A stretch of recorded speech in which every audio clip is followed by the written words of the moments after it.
bertentangan dengan nasihat mengenai kekayaan di sini. Apakah kita boleh memiliki hal yang baik atau tidak? Ya, terkadang orang masuk ke dalam situasi yang ribet ya. Saya pikir bahwa agama merupakan suatu hal yang membingungkan ketika kita masuk dalam aspek ini. Ada orang yang berkata bahwa menjadi kaya itu merupakan suatu dosa. Segala sesuatu yang ada di dunia ini, yang merupakan materi, merupakan hal yang jelek. Dan kita hanya akan berfokus pada hal-hal yang merupakan realita rohani. Kita mengumandangkan open kemiskinan. Di sisi lain, ada orang yang berkata, oh itu tidak, Anda harus menjadi orang kaya. Allah akan membantu kita dengan apa yang kita perjuangkan untuk kita menjadi kaya dan berkelimpahan. Semakin kita mendapatkan banyak uang, semakin kita merasa bahwa kita adalah Allah. Dan kebenaran Alkitab tidak cocok dengan kedua hal ini. Tidak ada seorang pun yang boleh berpikir bahwa materi atau harta dunia itu merupakan sesuatu yang jahat. Karena Allah yang menciptakan hal-hal tersebut. Allah menciptakan segala sesuatu supaya kita dapat menikmatinya. Dan kita bersyukur di dalam hati kita. Jadi masalahnya di mana? Masalahnya adalah ketika fokus kita ada pada diri kita sendiri. Percaya bahwa kita adalah pusat dari segala sesuatu dalam kehidupan ini. Dan kita yang memiliki kekuatan dan kuasa, karena kita mulai mengambil hal-hal ini dan menjadikannya pusat dalam kehidupan kita. Akhirnya kita menjadi hamba dari hal-hal ini dan menganggap hubungan dengan orang lain tidaklah penting. Hanya karena kita percaya bahwa hal-hal ini merupakan sumber dalam kehidupan kita. Nah, ketika kita melihat kekayaan dengan cara pandang yang demikian ini, maka hasilnya akan mengerikan, saudara. Kini, jika seseorang bekerja, diberkati, dan jadi kaya, mendapatkan sumber penghidupan, namun tidak menjadi hamba dari hal-hal tersebut, namun menggunakan hal tersebut untuk memberkati orang lain, maka ini merupakan hal yang luar biasa. Jadi ketika kita diberkati oleh Allah dengan banyak hal materi, kita harus mengingat untuk menempatkan kepala kita di tempat yang tepat, supaya kita bisa menggunakan hal-hal ini untuk apa? Membantu orang lain, tanpa kemiskinan ataupun ketamakan. Saat ini ada banyak orang yang berdoa supaya api turun dari langit. Di sini pada ayat 49 sampai 53 dari kitab Lukas pasal yang ke-12 ini, sepertinya Yesus membuat suatu pemisahan dalam keluarga supaya terjadi perang. Nah, benarkah begitu?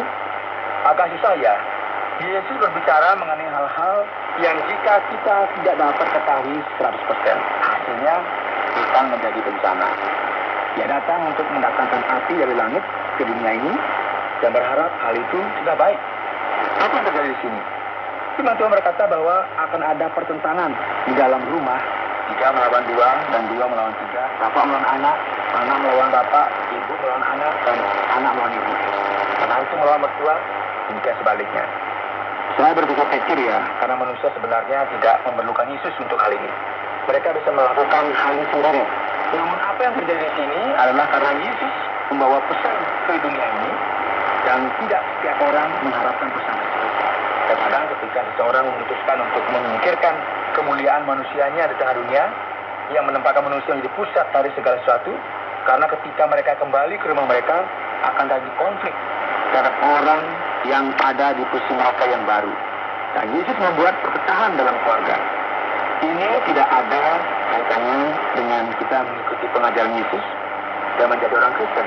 Karena banyak di antara mereka yang dekat dengan kita berkata, aku tidak mau dekat dengan kamu lagi. Nah, seperti itu karena akan menjadi sesuatu yang dianggap berbeda begitu.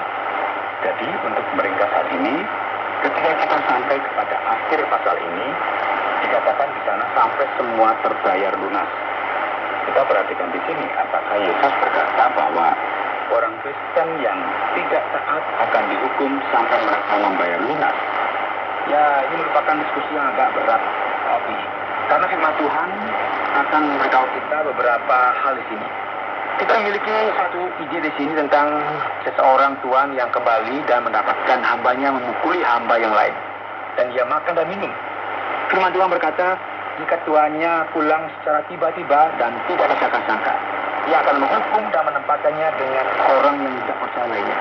Dan akhir di pasal ini dikatakan bahwa mereka yang tidak berdamai akan dimasukkan ke dalam penjara Kemudian mereka tidak akan dibebaskan sebelum semua hutangnya dilunasi. Artinya dalam dua konteks ini menunjukkan bahwa kita perlu mengerti bahwa penghakiman Allah itu akan datang, yaitu kapan? Pada akhir zaman.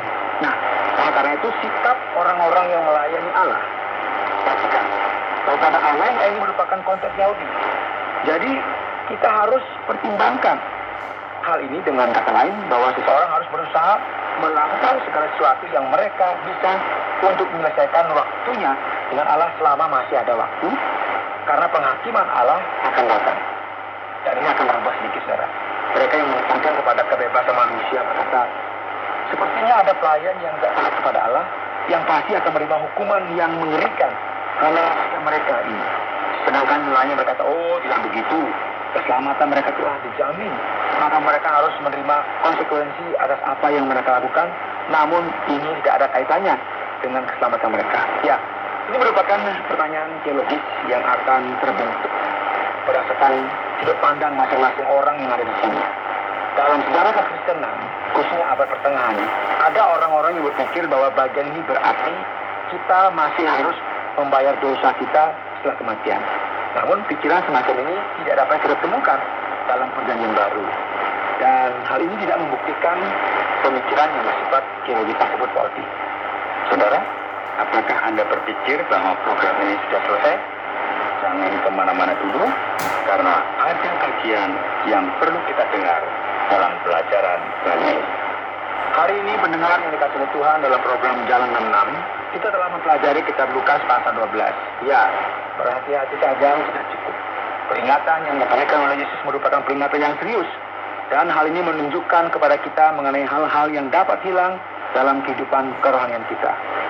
Banyak orang tidak begitu memperhatikan hal ini karena mereka berpikir mereka dapat menjalani kehidupan mereka ini sesuka mereka dan segala sesuatunya akan baik-baik saja. Pendengar yang dikasih Tuhan, ada peringatan ilahi yang mengajarkan kepada kita untuk berjaga-jaga terhadap dosa. Penting sekali untuk kita mengamati hal ini.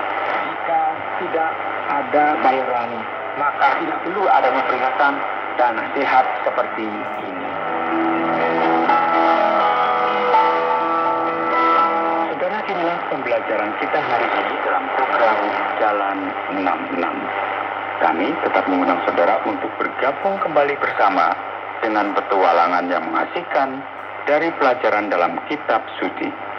Saudara, program Jalan 66 mengundang Anda untuk terus bersama dalam seri pembelajaran Alkitab yang memberikan pelajaran menyeluruh tentang firman Tuhan. Jika Anda memiliki pertanyaan atau berespon terhadap topik berhubungan dengan program ini, silakan menyampaikan melalui WhatsApp ke nomor 081 333 777 386. Terima kasih atas perhatian Anda.